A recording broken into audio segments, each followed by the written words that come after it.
Un homme était parti à Paris, illégalement. Donc, arrivé, on l'a rapatrié par le prochain vol. Et puis, les parents, son père, ses frères, surtout son petit frère, sont venus à l'aéroport pour l'accueillir. Alors, il arrive, et pour montrer qu'il a été en France, il dit « Bonjour, pa, bonjour, ma ». Et puis à son petit frère, il dit « Mais tu as grandi, toi ?» Quand même, en l'espace de 24 heures. Comme quoi, on veut paraître. C'est un quoi? C'est un yadra. Bon, les éléments complémentaires. Bon, peut-être que si les Yatsi aussi allaient répondre, ils diraient autrement. Ce matin, je vous propose une lecture dans Matthieu au chapitre 16. Matthieu chapitre 16 et les versets 18 et 19.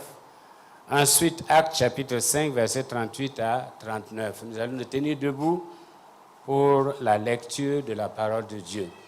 Matthieu 16, 18 à 19.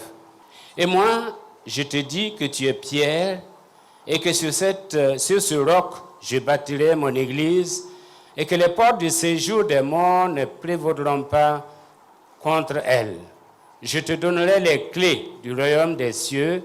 Ce que tu liras sur la terre sera lié dans les cieux, et ce que tu délieras sur la terre sera délié dans les cieux. Amen. Et dans Actes chapitre 5, versets 38 à 39, c'est Gamaliel qui parle, et il dit « Et maintenant, je vous le dis, ne vous occupez plus de ces hommes et laissez-les aller. Si cette entreprise ou cette œuvre vient des hommes, elle se détruira. Mais si elle vient de Dieu, vous ne pourrez la détruire. Ne courez pas le risque d'avoir combattu contre Dieu. Amen. » Ce matin, je voulais échanger avec vous. Notre titre, c'est « L'Église ». De quoi parle-t-on? Quand on parle de l'Église, de quoi parle-t-on? Ou quand je dis « je vais à l'Église », qu'est-ce que ça veut dire?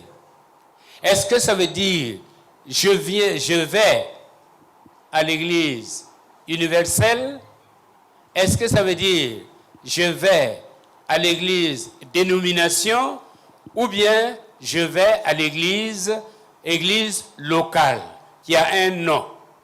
Parce qu'il y a trois sortes d'églises. Il y a l'église universelle ou l'église invisible.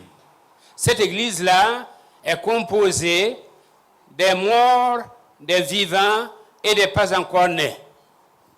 Cette église est composée des gens qui sont à l'intérieur des bâtiments locaux, tout comme des gens qui sont à l'extérieur. Éric Bonhoeffer, ce théologien allemand qui est mort la veille de l'amnistie a dit, ou il avait dit en son temps, enlevons les murs des églises locales parce qu'il y a plus de chrétiens dehors que dedans. Et aujourd'hui, c'est une triste réalité, il y a plus de chrétiens dehors que dedans. Dans certains pays, eh bien, on ne peut pas aller dans un local pour adorer, mais il y a beaucoup de chrétiens. Beaucoup de chrétiens. Et ici, il y a certaines familles où soit la femme, soit les enfants ne peuvent pas venir adorer dans une église locale. Mais il y a beaucoup de chrétiens. Par contre, il y a beaucoup de chrétiens dans nos églises. Au lieu de chrétiens, ce sont des chrétiens. Parce que il y a du tout. Il y a un ramassis de gens qui sont là et qui ne sont ni figues ni raisins. Ils sont là pour empêcher l'avancée des autres, le développement des autres. Et c'est pourquoi Et dans Actes au chapitre 5, comme nous l'avons lu, Gamaliel dit, l'église là, que ce soit l'église invisible, que ce soit l'église dénomination ou l'église locale, personne ne peut détruire cette église-là. Et si vous essayez, c'est vous qui serez détruits. Nous savons qu'il y a des gens qui viennent dans les églises envoyés. Ils ont été envoyés. Et c'est pour travailler. Chacun travaille pour son père. Et ils ont été envoyés par un père différent des nôtres. Ils sont là pour détruire. Mais la Bible menace et met en garde en disant « Personne ne peut détruire l'œuvre de Dieu. » Celui qui essaie, c'est celui-là qui sera détruit. Effectivement, nous avons vu à travers, ne serait-ce que la petite histoire de notre Église, il y a eu des malentendus, des conflits dans certaines églises locales. Et il y a eu des réactions, des gens qui se sont levés, ça là, ça ne se fait pas ici, etc. L'histoire a passé. Mais ces gens, la plupart de ces gens, sauf ceux qui se sont reconvertis, repentis, ce sont des gens, eh bien, certains sont morts, d'autres vivotent, parce que quand on s'attaque à l'église de Dieu, on s'attaque à Dieu lui-même. Et c'est pourquoi c'est un avertissement pour nous, que cette œuvre-là, l'œuvre de Dieu, soit tu y participes, ou bien tu te retires. Mais si tu essaies de détruire, c'est toi qui seras détruit. Parce que personne n'a jamais vaincu Dieu. Est-ce qu'il y a quelqu'un qui a vaincu Dieu? Que la personne lève la main. Personne n'a jamais vaincu Dieu.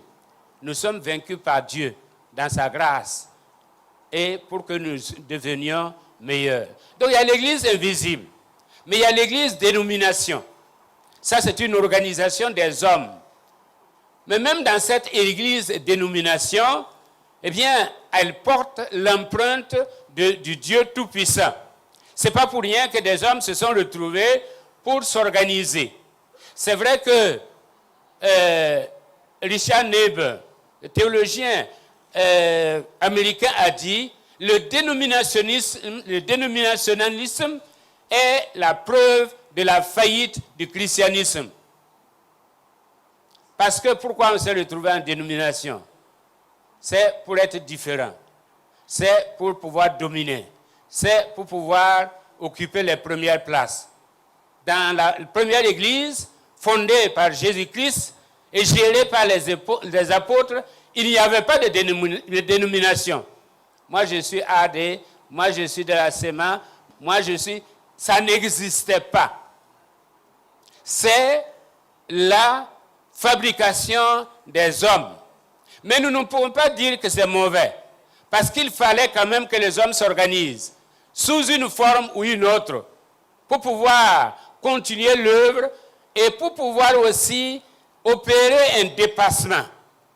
Parce qu'à un moment donné, la plupart de ces gens ont été obligés de quitter la grande église, créer quelque chose pour pouvoir continuer à porter la flamme. Si tu ne veilles, je viendrai et je vais déplacer la flamme. C'est ce qui s'est passé pour beaucoup de dénominations. Mais au fil des temps, comme l'histoire le dit, on dit qu'une église, après 100 ans, devient un monument au lieu d'être un mouvement. On commence par être un mouvement. On commence par transmettre des valeurs. On commence par une vie. Et petit à petit, l'homme étant ce qu'il est, eh bien, l'organisation prend la place et chasse l'Esprit de Dieu.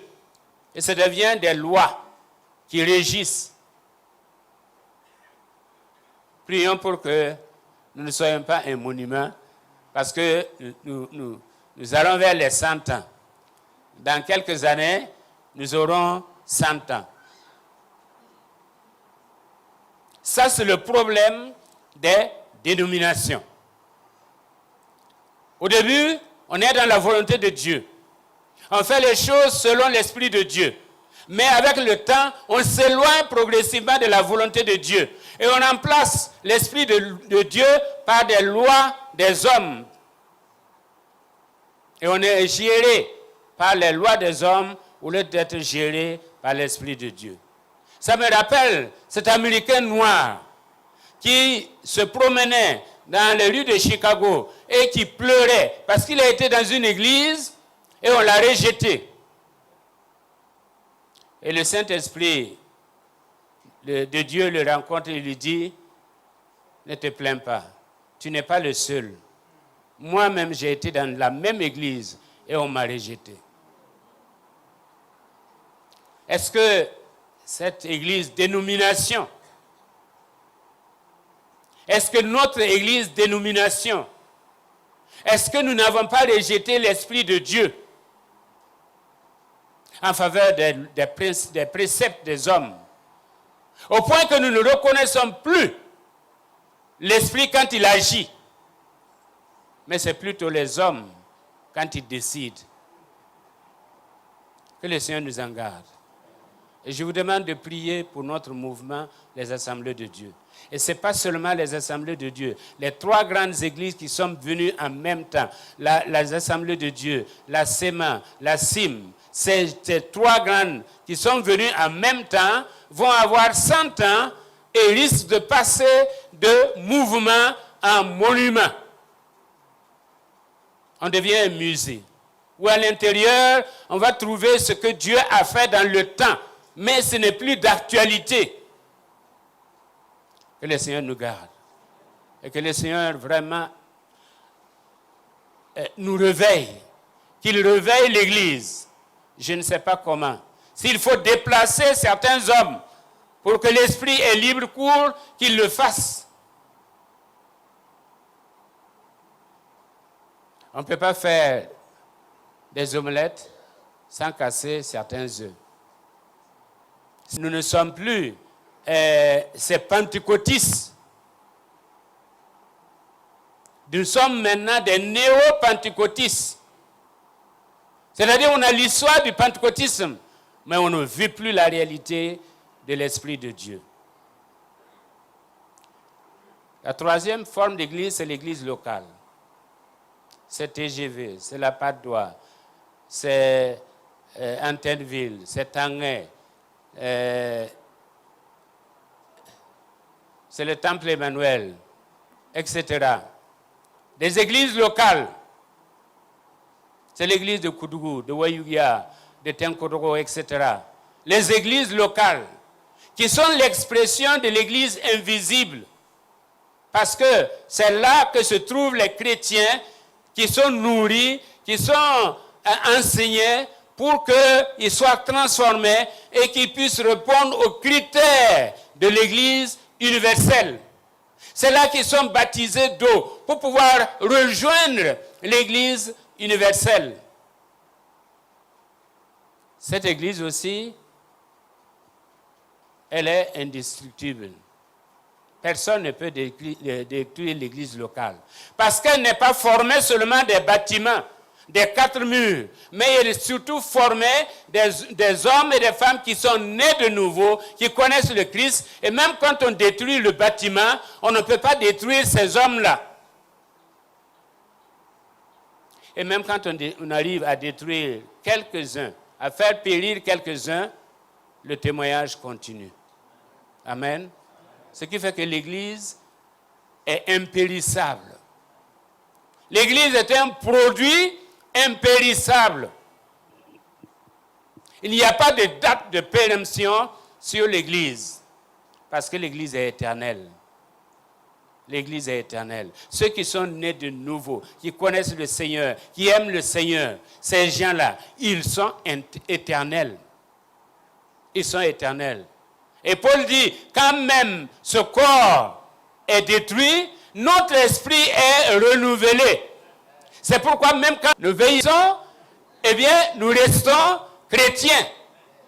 Amen. On peut veiller dehors, mais rajeunir dedans. Parce que le Christ nous a mis en orbite. Et nous ne changeons pas. Nous ne changeons pas. Nous sommes les meilleurs. Nous sommes les meilleurs. Et les mêmes. Et le temps ne joue pas sur nous. Et là, la morsure du temps n'a rien à voir avec notre foi. Nous demeurons les mêmes. Que le Seigneur nous donne d'être les mêmes. Jusqu'à nos vieux jours, eh bien, il sera avec nous, nous dit la parole de Dieu. Et s'il est avec nous, eh bien, il n'y a pas de problème. Il n'y a pas de problème. Quelles sont les bases ou les éléments constitutifs d'une église?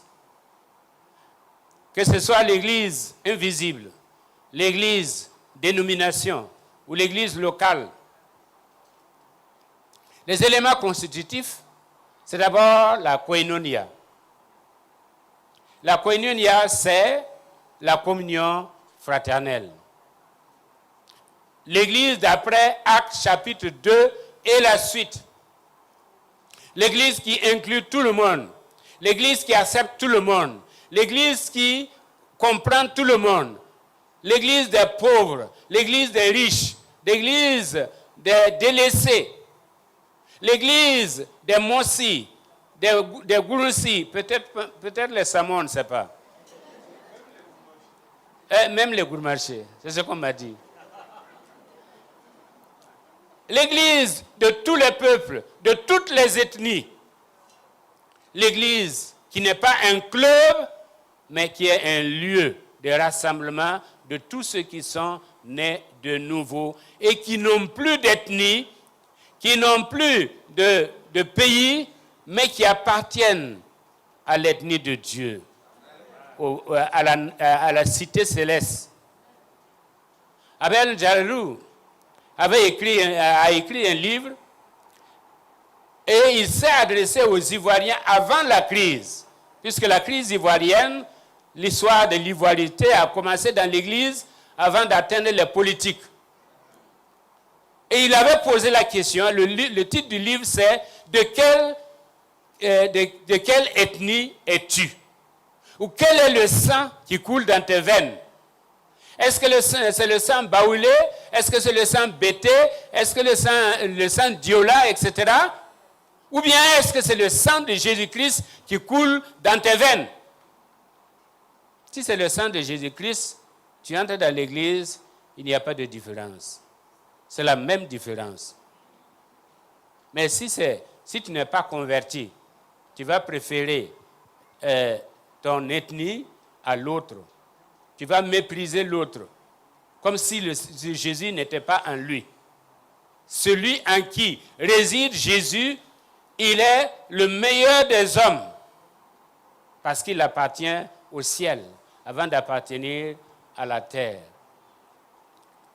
La koinonia, c'est-à-dire la communion fraternelle, c'est là que s'exprime.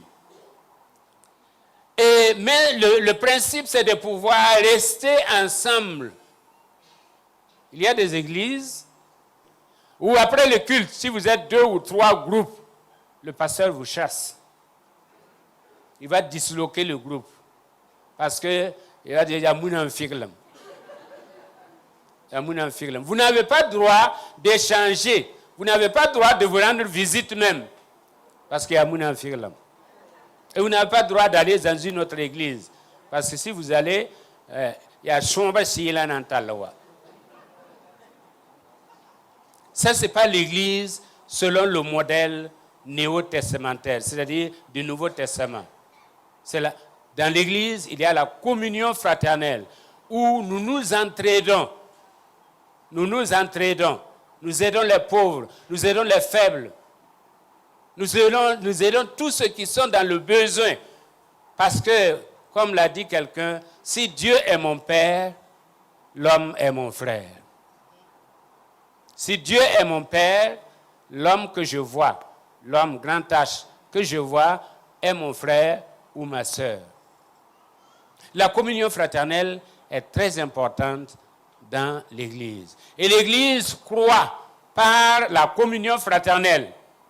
Il y a des gens qui vont aller dans des églises et j'ai vu des gens qui se sont convertis dans notre village simplement parce que ils sont venus à des mariages. Ils ont vu la communion fraternelle qui a régné. Et ils étaient tellement contents qu'ils ont dit, je veux appartenir à cette communauté.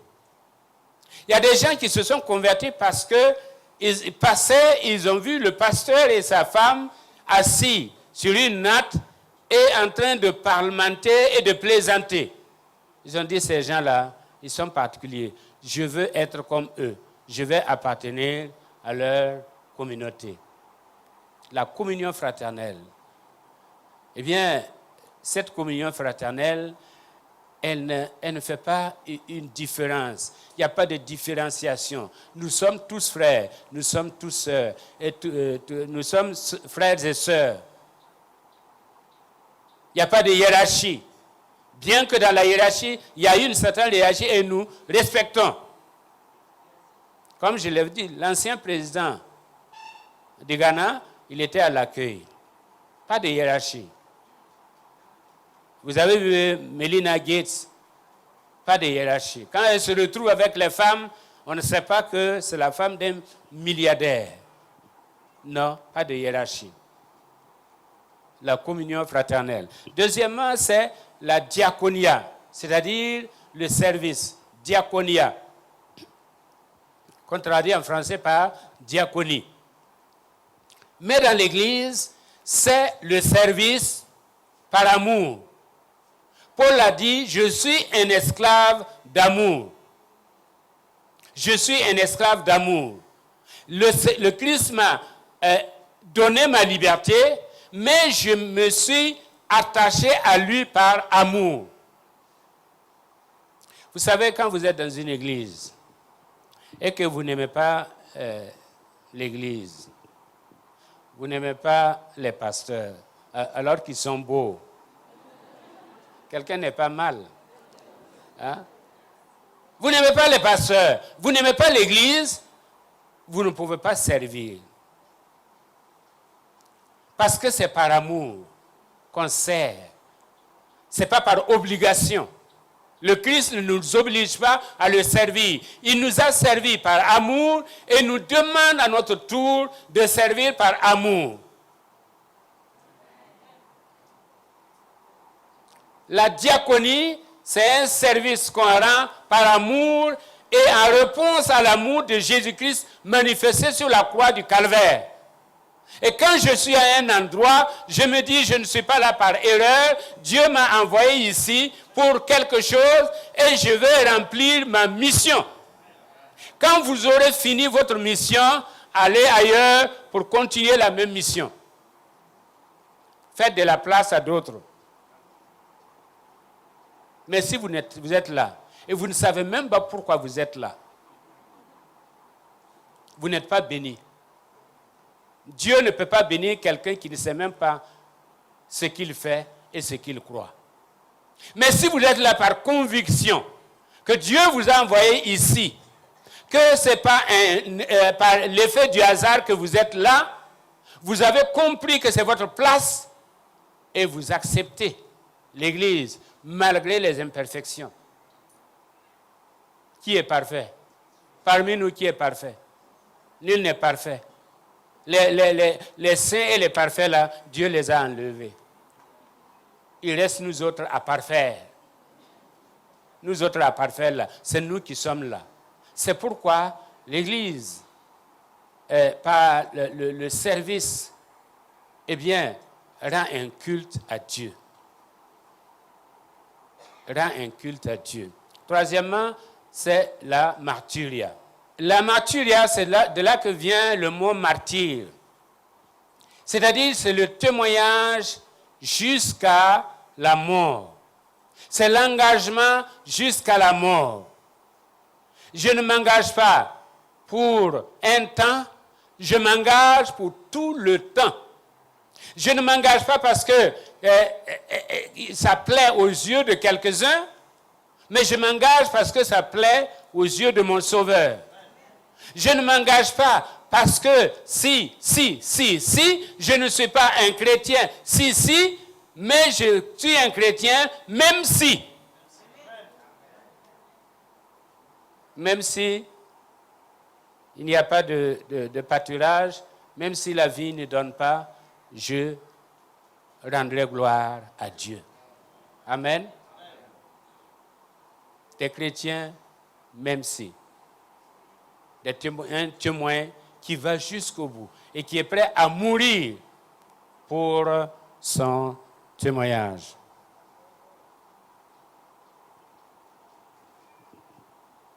L'engagement, la consécration, c'est souvent ce qui manque dans la plupart des églises. On dit oui, par euphorisme, mais après quelque temps, on disparaît. Et Dieu a besoin des gens qui s'engagent, qu'il pleuve ou qu'il vente, qui sont là.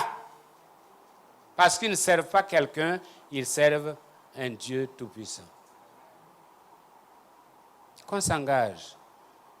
Et quand on est engagé, Dieu nous prend au mot. Il nous prend au mot. La martyria. Nous ne sommes pas là pour nous revoir dimanche. Nous ne sommes pas là pour quelques petites tâches. C'est Dieu qui me regarde. C'est Dieu qui me voit. C'est à Dieu que je rends compte. Je peux faire semblant avec les hommes, mais je ne peux pas faire semblant avec Dieu. Jamais. Et travaillons de manière à ce que le Seigneur puisse dire un jour, bon et fidèle serviteur, entre dans la joie de ton maître. Amen. Et il le ferait même sur terre. Il y a des gens qui sont bénis sans savoir pourquoi. C'est les petits services, leur fidélité à leur engagement. Là, des gens qui ont travaillé, même quand on ne les voyait pas. Ces gens-là, Dieu les récompense grandement. Les autres qui font semblant, qui paraissent, qui travaillent quand il y a quelqu'un, ou qui travaillent quand il y a de l'argent. Quelqu'un a dit, si vous travaillez... si vous travaillez pour Dieu à cause de l'argent, vous allez travailler pour le diable s'il offre un peu plus. Quel est l'objectif? L'objectif de l'Église. L'objectif de l'Église, ce n'est pas de faire des chrétiens, c'est de faire des disciples. Amen. C'est de faire des disciples. Nous voulons faire de vous des disciples. Le chrétien peut se perdre, le disciple non. Le chrétien peut rater le ciel, le disciple non. Ne jouons pas à être des chrétiens, mais laissons-nous entraîner par Dieu pour être des disciples. Le disciple reproduit, le chrétien est stérile. L'Église, c'est une usine de fabrique de saints pour impacter la société.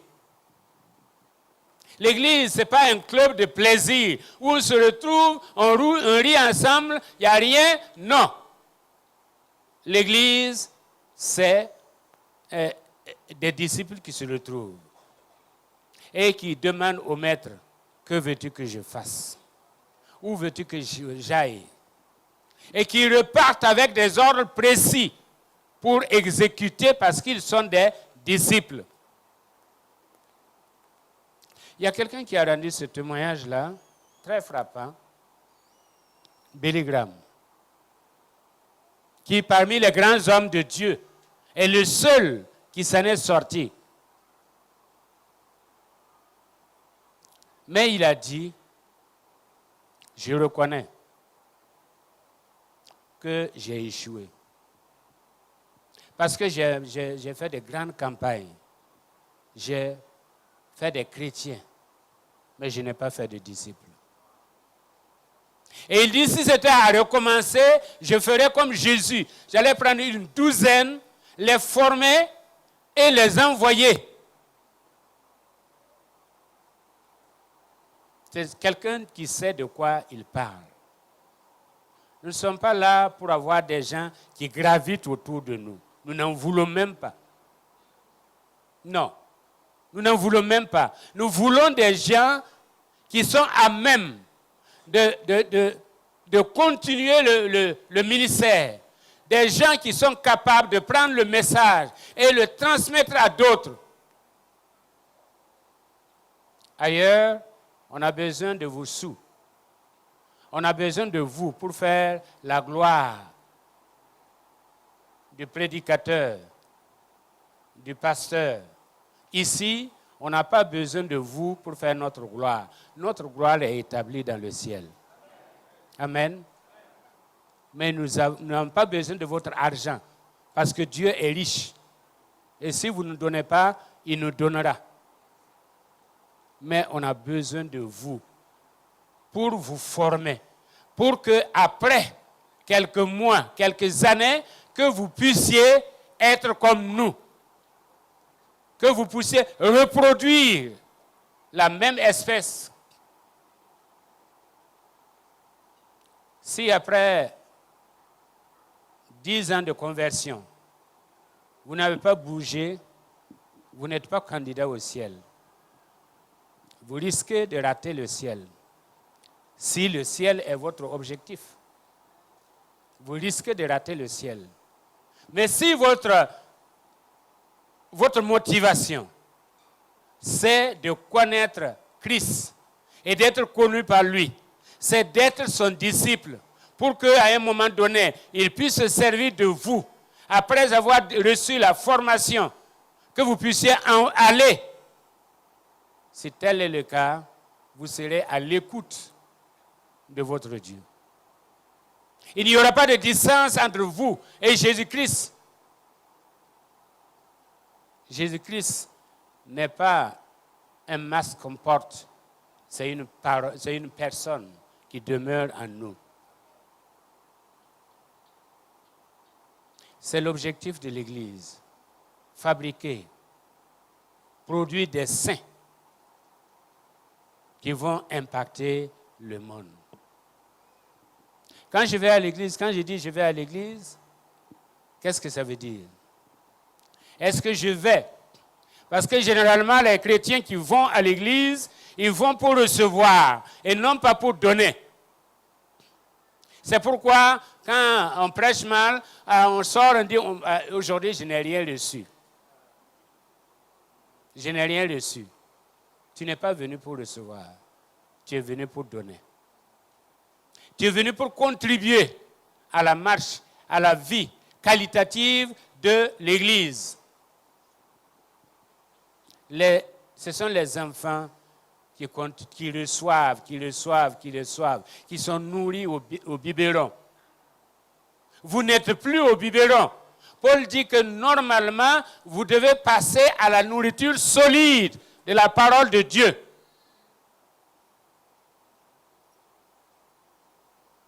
Je vous en prie, frères et sœurs. Quelqu'un a dit, je ne veux pas une église quantitative, je veux une église qualitative. Ce n'est pas le nombre qui nous intéresse, c'est votre maturité qui nous intéresse. C'est votre niveau spirituel qui nous intéresse. C'est votre engagement qui nous intéresse. Jérémie l'avait dit, malheur à l'homme qui fait l'œuvre de Dieu avec négligence. Malheur à l'homme qui s'engage pour Dieu avec négligence. Quand il pleut, il ne vient pas. Il ne vient que quand il y a beau temps. Il ne vient que quand toutes les conditions sont réunies. Tu n'es pas candidat à la bénédiction de Dieu, tu n'es pas candidat au ciel. Que le Seigneur nous aide. Qu'à partir de cette église locale que nous connaissons, à laquelle nous appartenons, que nous puissions vraiment grandir, que nous puissions travailler, que nous puissions nous engager. Généralement, on détecte les qualités des gens à partir de leur lieu. Même politiquement, c'est comme ça. Quand vous êtes à la base et que vous êtes vraiment un homme ou une femme engagée, les responsables vous voient. Et au besoin, on vous appelle. Il en est de même de Dieu. Vos responsables vous voient. et surtout le responsable qui est Dieu, il vous voit. En tout cas, Matthieu nous dit que Dieu nous a donné à nous, responsables, pasteurs, la capacité de lier et la capacité de délier. Nous avons une responsabilité. Et cette responsabilité, c'est de vous accompagner, de délier tout ce qui n'est pas bon pour que vous puissiez entrer dans la plénitude de la volonté de Dieu et de la bénédiction de Dieu. Voilà, frères et sœurs, ce que c'est que l'Église et comment nous devons vivre dans cette Église et ce que nous devons faire dans cette Église. Parce que c'est de cette Église que partira une lumière pour d'autres nations. Cette année, nous allons mettre l'accent sur la mission. Parce que nous voulons des gens qui vont partir, ou en tout cas qui vont soutenir des missionnaires. L'Église, ce n'est pas là où je vais, c'est ce que je suis. Que le Seigneur nous bénisse. Amen.